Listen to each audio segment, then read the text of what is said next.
विषय उसी श्रृंखला के अंदर है कि क्रिया से बंध नहीं, भाव से बंध होता है। देखिए, दो चीजें हमारे सामने आई, क्रिया और दूसरा भाव।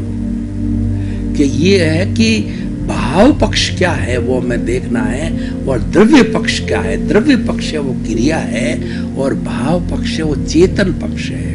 हमारे आत्मविज्ञान में हमने इस संसार को दो भागों में बांटा, द्रव्य और भाव, जड़ और चेतन। चेतन से संचालित होता है द्रव्य, और द्रव्य से प्रभावित होता है चेतन।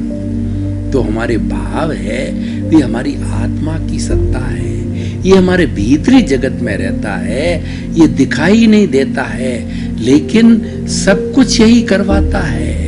देखिए, कोई बॉस होता है वह पर्दे के पीछे होता है, राजा होता है वो पर्दे के पीछे होता है, लेकिन लड़ाई लड़ने वाला सेनापति, सेना, जल थल वगैरह वो लड़ते हैं, वो सामने आते हैं।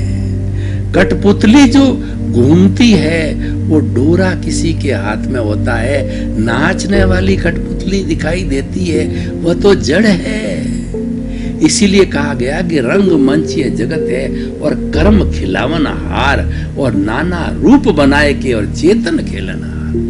खेलने वाला जो ये चेतन है ना, वो कई जड़ रूप बना करके खेलता है, और इनको खिलाने वाला तो कठपुतली के धागा किसी और के हाथ में होता है, वो कर्मों के हाथ में होता है। तो इसलिए कर्म ही खिलाते हैं मनुष्य को। और इस संसार के अंदर कोई भी ऐसा पावरफुल 33 करोड़ देवी देवता में से नहीं है जो कि आपका फायदा कर सके, और कोई भी 33 करोड़ देवी देवता में ऐसा पावरफुल नहीं है जो आपका नुकसान कर सके। आपका फायदा और नुकसान करने वाले आपके कर्म हैं। अगर कर्म बुरे किए होते हैं, जब उदय में आते हैं तो पापोदय होता है, आपका बुरा ही बुरा होता है। आपको दुख मिलता है, आपके पैसे की कमी होती है, आपके बीमारी आती है, आपके कलह होता है, आपकी विचारधारा दूषित होती है। और हमारे अच्छे कर्म का अर्थ क्या है? अच्छे कर्म का अर्थ है कि प्राप्त मन वचन काया से जगत के किसी भी जीव को किंचित मात्र भी दुख न हो मेरे भीतर विराजमान शुद्ध आत्मा भगवान, मुझे ऐसी शक्ति दो, जागृति दो, मुझे ताकत भी दो और केयरफुलनेस भी दो।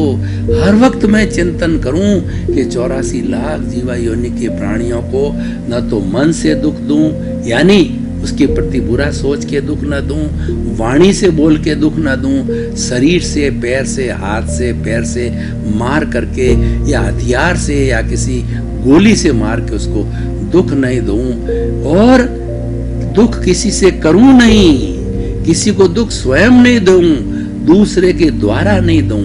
ऐसा नहीं कि मैं तो किसी को दुख नहीं दूं और मेरे सर्वेंट को भेज दिया तुम जाकर के उसको थप्पड़ मार के आ जा, ऐसा भी नहीं करूं। और तीसरा ये है कि दुख देने वाले की अनुमोदना भी नहीं करूं।